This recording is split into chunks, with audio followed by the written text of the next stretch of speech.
Hey y'all, this is going to be a quick overview of my interpreter for my programming language Shank.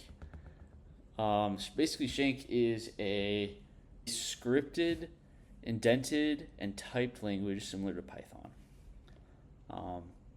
As you can see here, here's an example program. I have a few functions set up, so I have like a GCV function that recursively retrieves the greatest common denominator. And then I have the Fibonacci sequence function, which basically retrieves a certain number in the sequence. And yeah, pretty much does it with a for loop.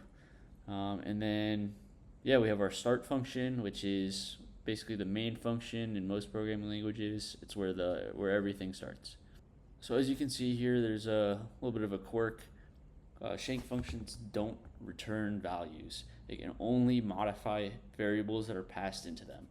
So for example here, our Fibonacci sequence, it takes in two variables. So the first is max, which is an integer, which is the term of the Fibonacci sequence we want to retrieve, and then output, which is the output of the function. So what we do is we would define a variable output and then pass it in, and then that will be set to the value that we want basically returned. And so this can be very powerful. So you could have like many output variables or none at all. It's up to you.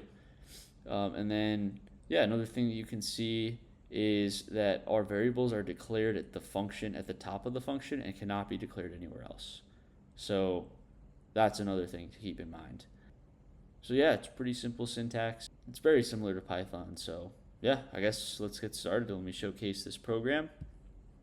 So I'm going to go to my main function and just hit run. Cool. Yeah, and then now it's giving me the very first prompt. So enter two integers you would like to find the greatest common denominator, and then enter a term number of the Fibonacci sequence. So I'm going to enter, I guess, 4 and 26. And then for a term number of the Fibonacci sequence, I think we should go with the 9th term. And cool. Okay. So we got the greatest common denominator output, which is 2, which is correct.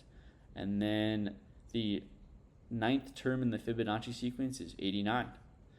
And then just a demo of how the Boolean operations work. It's pretty simple stuff. It uses like full words like not or instead of like double ampersand or double pipe for and or. And yeah, that's pretty much it. As always, you can check out the GitHub for a full documentation and the source code.